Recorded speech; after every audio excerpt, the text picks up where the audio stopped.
যেখানে পাথর, পানি আর পাহাড়ের মিতালি, সেই ভোলাগঞ্জ সাদা পাথর এখন লুটপাটের কবলে। আদালতের নিষেধাজ্ঞা উপেক্ষা করে দিনের পর দিন মাটি খুঁড়ে নৌকা বোঝাই করে পাচার হচ্ছে কোটি টাকার পাথর। এ দৃশ্য প্রকাশ্যে ঘটলেও প্রশাসন যেন নীরব দর্শক। অভিযোগের তীর ছুটেছে রাজনৈতিক সিন্ডিকেটের দিকে। সম্প্রতি চাঁদাবাজি ও দলীয় নীতিবিরোধী কর্মকাণ্ডের অভিযোগে সিলেটের কোম্পানীগঞ্জ উপজেলা বিএনপি সভাপতি শাহাবুদ্দিনের সব পদ স্থগিত করা হয়েছে। তবে স্থানীয়দের প্রশ্ন, লুটপাট তো অনেকদিন ধরেই চলছে, তখন ব্যবস্থা কোথায় ছিল? নেট দুনিয়ায় চলছে তীব্র প্রতিবাদ। অনেকে লিখছেন, প্রশাসন দেখেও না দেখার ভান করছে, প্রকৃতির সৌন্দর্য বিক্রি হয়ে যাচ্ছে টাকার কাছে। আবার কেউ বলছেন, দল বদলালেও লুটেরাদের ধরন বদলায় না। লুটপাটের পেছনের নেপথ্য স্থানীয়রা জানাচ্ছেন, বিএনপি ও যুবদলের নেতাদের নেতৃত্বে তৈরি এক সিন্ডিকেট দীর্ঘদিন ধরে সাদা পাথরের অবাধ লুটপাট চালিয়ে আসছে। স্থানীয় প্রশাসন ও পুলিশ ভ্রাম্যমাণ অভিযান করলেও কার্যকর কোনো পদক্ষেপ নেওয়া সম্ভব হয়নি। এ চাঁদাবাজির কৌশল পাল্টেছে। আগের মতো কাউকে বাধা দিয়ে পাথর উত্তোলন করার সুযোগ নেই, তবে বিক্রি নিয়ন্ত্রণ কঠোরভাবে সিন্ডিকেটের হাতে। সিলেট জেলার যুবদলের সহসাধারণ সম্পাদক বাহার আহমেদ রুহেল দাবি করেছেন, পাথর লুটপাটকারীদের বেশিরভাগই সিলেটের বাইরের লোক, তাদের সঙ্গে আমাদের কোনো সম্পর্ক নেই। অন্যদিকে জেলা বিএনপির সভাপতি আব্দুল কাইয়ুম চৌধুরী পদ থেকে সাময়িক বরখাস্ত হয়েছেন এই ঘটনার কারণে। সোমবার রাতে বিএনপির সিনিয়র যুগ্ম মহাসচিব অ্যাডভোকেট রুহুল কবির রিজভী সই করা এক বিজ্ঞপ্তিতে পদ স্থগিতের এ তথ্য জানানো হয়। এ প্রসঙ্গে মুখ খুলেছেন ইসলামী আন্দোলন বাংলাদেশের সিনিয়র নায়েবে আমির মুফতি সৈয়দ মোহাম্মদ ফয়জুল করিম। তার অভিযোগ, পাথর চুরি দীর্ঘদিন ধরে চললেও ধরা পড়লে তবেই বহিষ্কার করা হয়। তিনি বলেন, মাসকে মাস পাথর চুরি করছে, বহিষ্কার হয়নি। ধরা পড়লে বহিষ্কার, ভাইরাল হলে গ্রেফতার, এটাই এখন নিয়ম। আমি পাথর লুটের জন্য বক্তৃতা করিনি, বলেছিলাম আমাদের পাথর উত্তোলন করতে, কিন্তু উল্টো আমার বক্তব্যের উপর দায় চাপানো হচ্ছে। পরিবেশ উপদেষ্টা ব্যর্থ হয়েছেন, তিনি লুটেরাদের সুযোগ করে দিয়েছেন।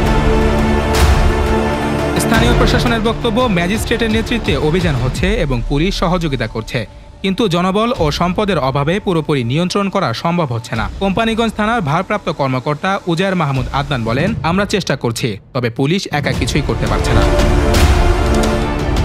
পরিবেশবাদী সংগঠন বাংলাদেশ পরিবেশ আন্দোলন বাপার সিলেট শাখার সাধারণ সম্পাদক আব্দুল করিম চৌধুরী কিম প্রশাসনের ব্যর্থতাকেই এই পরিস্থিতির মূল কারণ বলে অভিহিত করেছেন। তিনি বলেন, গত এক বছরে আগের চেয়ে কয়েক গুণ বেশি পাথর লুট হয়েছে। প্রশাসনের কঠোর পদক্ষেপ না নেয়ায় এমন অবস্থা হয়েছে। পরিবেশবিদরা সতর্ক করে জানিয়েছেন, এভাবে চলতে থাকলে দেশের এই গুরুত্বপূর্ণ পর্যটন কেন্দ্রটি বিলীন হয়ে যাবে। সাদা পাথরের ওপর দিয়ে বয়ে চলা স্বচ্ছ পানির প্রবাহ ও আশপাশের সবুজ বনভূমি ক্ষতিগ্রস্ত হচ্ছে। পাথরের অবাধ উত্তোলনে মাটি খোঁড়া হচ্ছে, যা প্রাকৃতিক ভারসাম্য নষ্ট করছে। পর্যটকরা দিন দিন কমছে, যার ফলে স্থানীয় ব্যবসা ও অর্থনীতি ক্ষতিগ্রস্ত হচ্ছে। একসময় দেশের দূর দূরান্ত থেকে পর্যটক সাদা পাথর দেখতে আসতেন, এখন পরিবেশের ধ্বংস ও লুটপাটের খবর ছড়িয়ে পড়ায় এই ঝুঁকি তৈরি হচ্ছে। পাথর লুটপাটে হাজার হাজার শ্রমিক নিয়োজিত থাকলেও স্থানীয় বাসিন্দাদের কাছে এর সুফল কমই আসছে, বরং কোয়ারি এলাকা ও আশপাশের জমি ক্ষতিগ্রস্ত হচ্ছে। ফলে কৃষি ও বসবাসের পরিবেশ খারাপ হচ্ছে। স্থানীয়রা জানান, কাজের সুযোগ থাকলেও নিরাপত্তাহীনতা ও সামাজিক অবক্ষয় বেড়ে গেছে। সাদা পাথরের এই অবস্থা থেকে মুক্তি পেতে প্রশাসনের শক্ত পদক্ষেপ জরুরি। রাজনৈতিক নেতাদের বিরুদ্ধে তদন্ত ও দৃষ্টান্তমূলক শাস্তি দিতে হবে। স্থানীয় ও জাতীয় পর্যায়ে একটি সমন্বিত সংরক্ষণ কর্মসূচি গ্রহণ করা প্রয়োজন। পরিবেশ সংরক্ষণের জন্য কড়া নিয়মকানুন ও পর্যটন উন্নয়ন পরিকল্পনা বাস্তবায়ন করতে হবে। সাদা পাথর সিলেটের এক অমূল্য সম্পদ, যা দেশের পরিবেশ, অর্থনীতি ও সংস্কৃতির সঙ্গে গভীরভাবে যুক্ত। তাই এর সংরক্ষণে সবাইকে এগিয়ে আসতে হবে।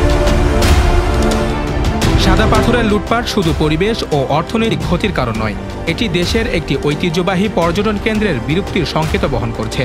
সামাজিক যোগাযোগ মাধ্যমে প্রতিবাদ জোরালো সত্ত্বেও প্রশাসন আর রাজনৈতিক নেতাদের নিষ্ক্রিয়তা সমস্যা বাড়াচ্ছে। তাই এখন সময় এসেছে সকলে মিলে সাদা পাথরের ভবিষ্যৎ রক্ষায় কার্যকর উদ্যোগ নেবার।